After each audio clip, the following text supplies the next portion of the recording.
As the longtime home of the U.S. President and the location of countless momentous decisions and historic moments, 1600 Pennsylvania Avenue is immediately identifiable and familiar to any American and plenty of non-Americans. But as well as you know it, how well do you really know the White House? Welcome to AWZ. Stay with us to find out about this amazing facts. Don't forget to subscribe to get more of our daily videos.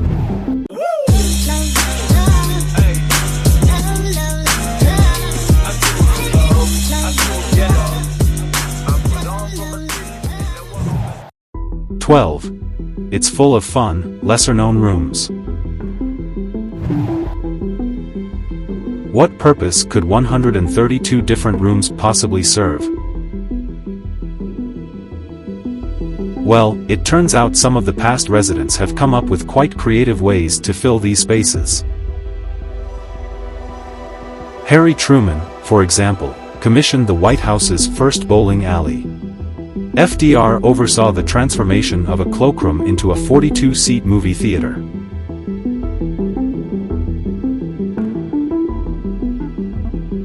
Hillary Clinton even converted one sitting room into the music room so that her husband could play the saxophone.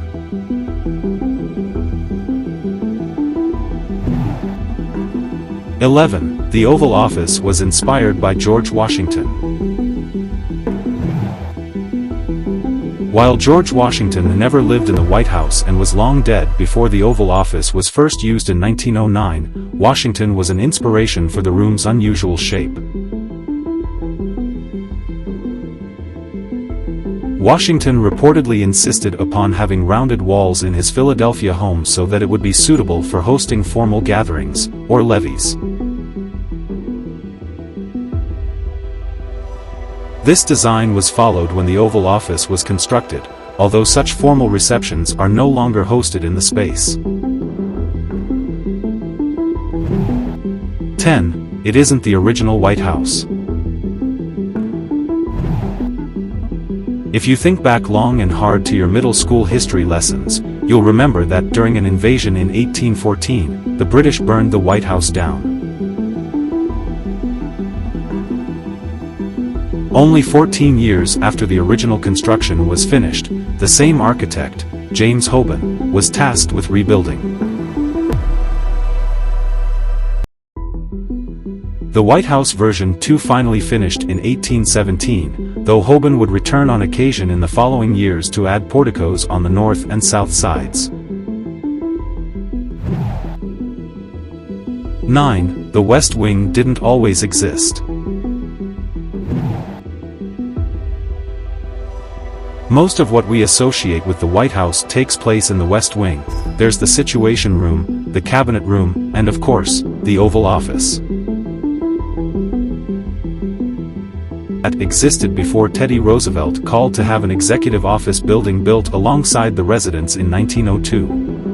He moved his cabinet into the West Wing immediately, but not himself.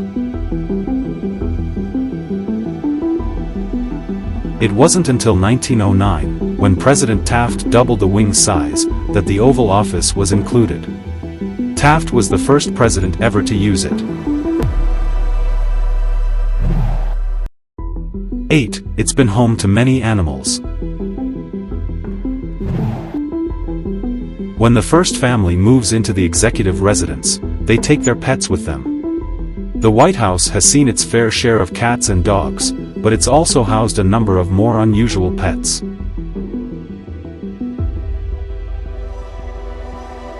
When the Coolidges were sent a raccoon to cook for Thanksgiving dinner, they opted instead to keep it as a pet, naming her Rebecca.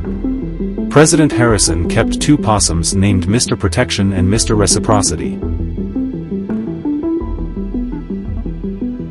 The craziest pets, though, were a pair of tiger cubs gifted to President Van Buren.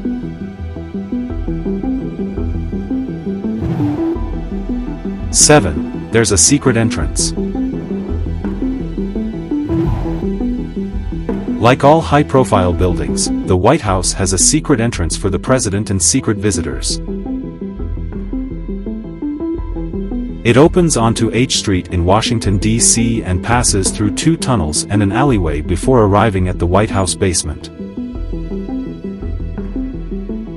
This secret entrance was designed in part as a response to World War II. It was an underground bomb shelter and was built beneath the White House. 6. Room is free, but board is not. Sure, one of the perks of being president is living rent-free, but that hardly makes up for the hefty expenses that come with moving into the White House. Despite making a 6-figure salary, the president is still responsible for paying for all meals, at the White House and elsewhere, all events and the wages for those working the events, and even transportation. Many presidents have left the White House in serious debt, such as Bill Clinton, whose debt totaled between $2 million and $10 million by the time he left office.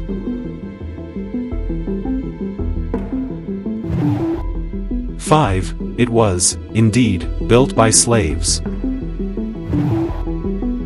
Since Michelle Obama struck a nerve by expressing her feelings about waking up every day in a house built by slaves, this White House fact has become common knowledge.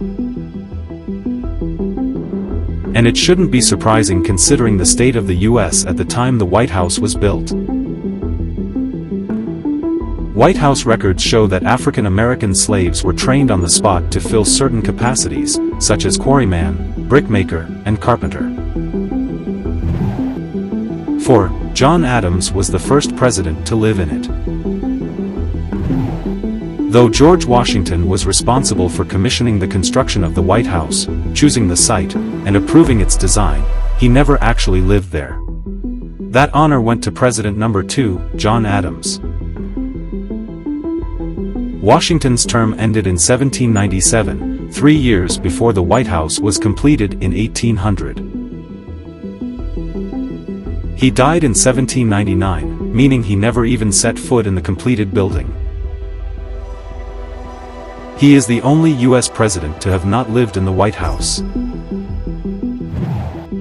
3. It didn't always have an official name.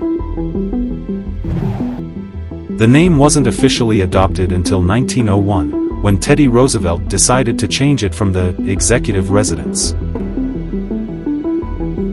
He noted that state governors had executive residences, and he wanted to make sure that the President of the United States residence had a more distinguished title.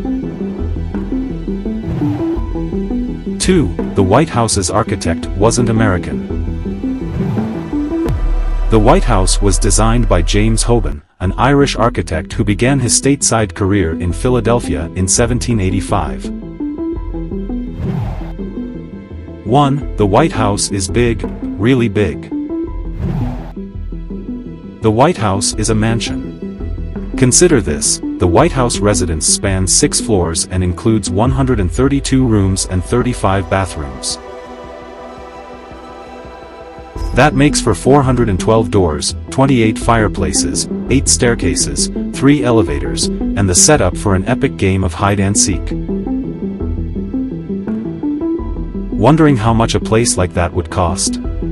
A recent appraisal valued the property at just under $400 million.